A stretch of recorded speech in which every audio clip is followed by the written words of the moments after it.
Hey Hannah, guess what? What? Most people think that there is not much to do northwest of Oklahoma City in Oklahoma. They think there's not much in Oklahoma.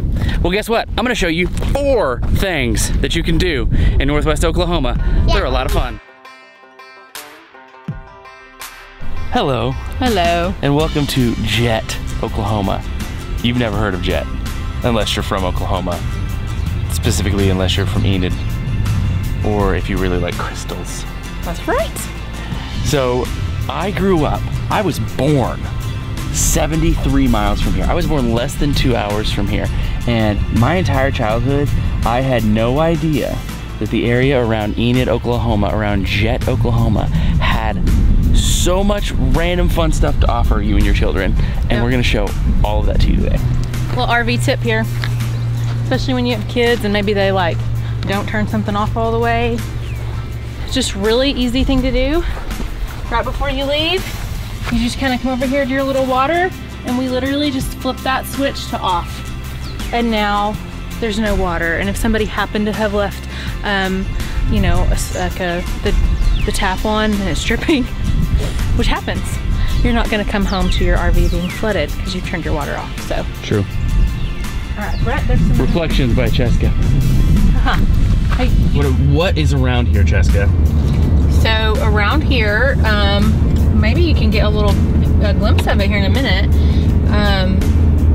are the salt plains, the Great Salt Plains, and the Salt Lake.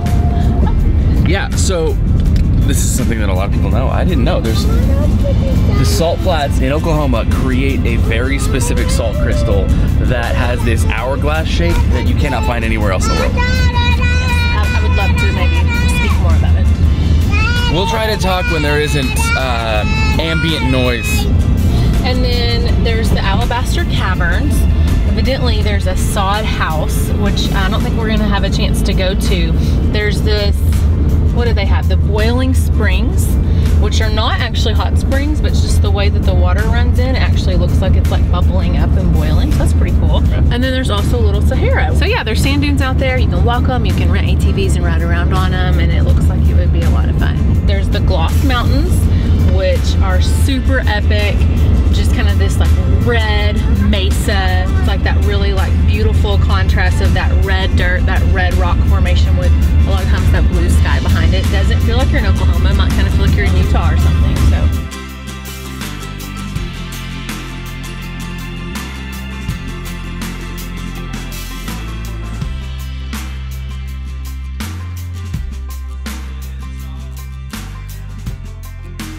So when nerding out over the YouTubes, you have to ask yourself, how do you want to present your experience? Watch this.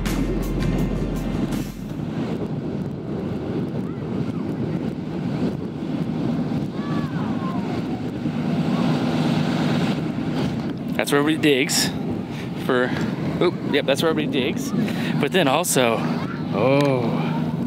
look at that majestic experience. Oh yeah, there's the cover shot right there. There's the thumbnail. So the truth is, it's beautiful and you feel like you're out in the middle of nowhere, but also, you're by a whole bunch of people digging for crystals, and both are fun. Hello. So it rained really hard last night, and the salt flats look more just like marshes. So it's just like a lot of water and a lot of looking like sand. So we're about to go see if we can find some crystals. It's so much prettier than it looks with the little puddles, but Hannah, I think you have too much. Hey Cheska, if you're okay, this is a very nice camera, and I love this camera, and I want to take care of this camera, so I'm gonna switch to GoPro. I think it's a really good idea.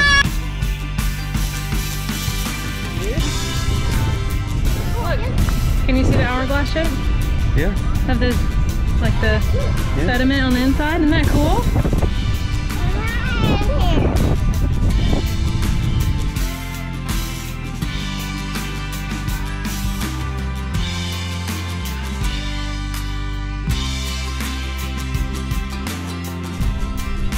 It's really cool. It's so much more addicting than I thought. It's like my shelling. That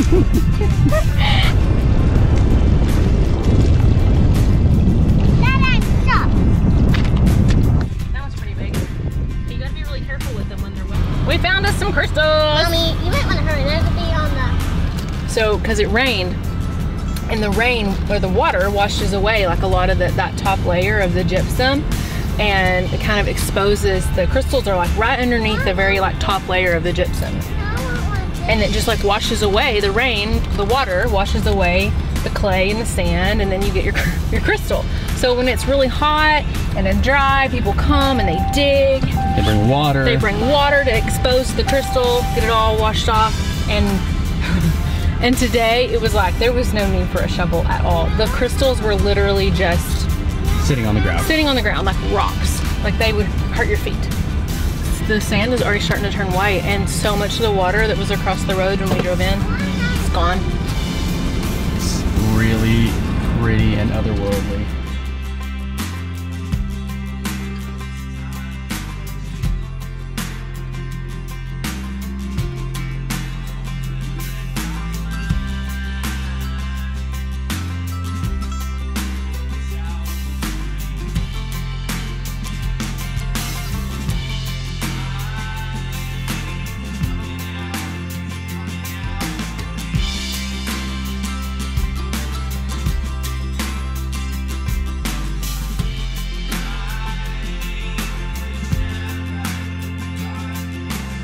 So even when you come, make sure you stop and load up on groceries and snacks before you start going to these attractions, because stuff is few and far between.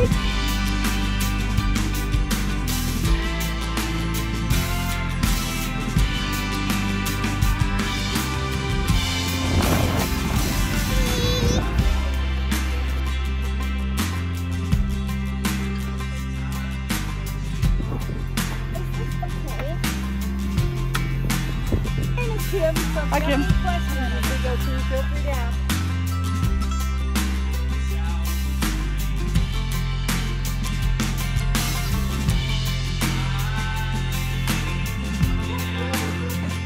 Alright, so I don't know how you felt, Cheska, but my conclusions are thusly.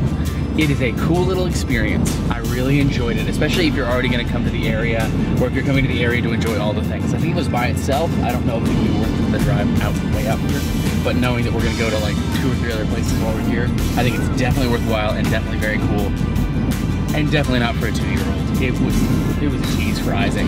Hannah had a great time. Hannah was climbing all over the place, but Isaac was not to be trusted, and it frustrated him immensely. But overall, really cool, and really cool. When it's 90 degrees outside and you go into the caves and it's 50, it's pretty great. Also, we didn't get to, but I would love to check out the wild caving, and I bet you should too, because we don't know what it's like, but it's supposed to be like you have to crawl down on your knees, and it's really cool. And sometimes, and at the very end, you have to like roll through a tiny little spot, huh? She said. That's crazy.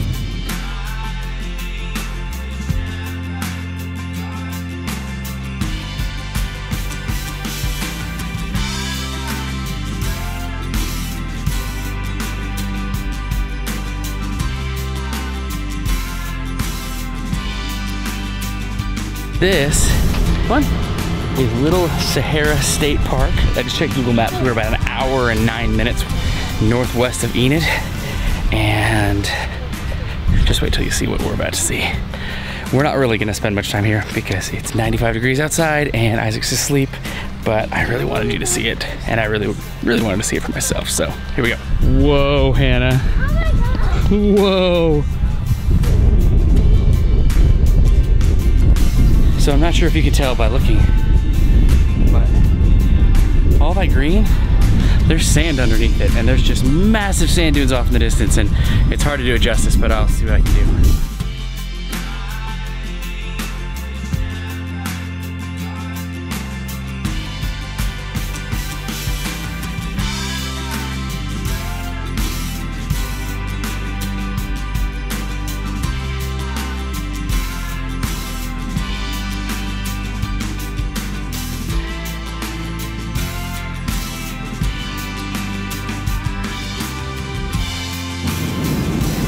mesa.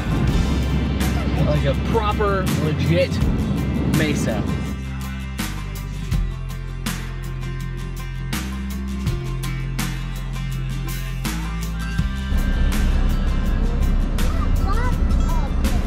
Walk up it. Whoa. This might be a bad idea. You still want to climb the mountain? Let's do it. We have sunscreen, we have water, we can do it. I don't know if I'd call this a mountain, but it's definitely worth hiking. Let's go. We're gonna go up those steps. Let's go. What did you think of Little Sahara? It's pretty big, really. It's way more epic than I anticipated. But it's not very like friendly for walkers, but it is a whole thing for if you have an ATV. Enjoy the sun. Almost there.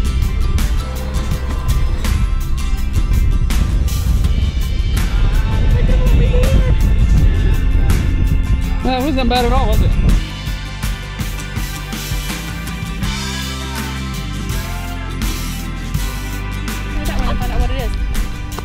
What is that, Isaac? Pokey cactus, that's right. No.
Let's go.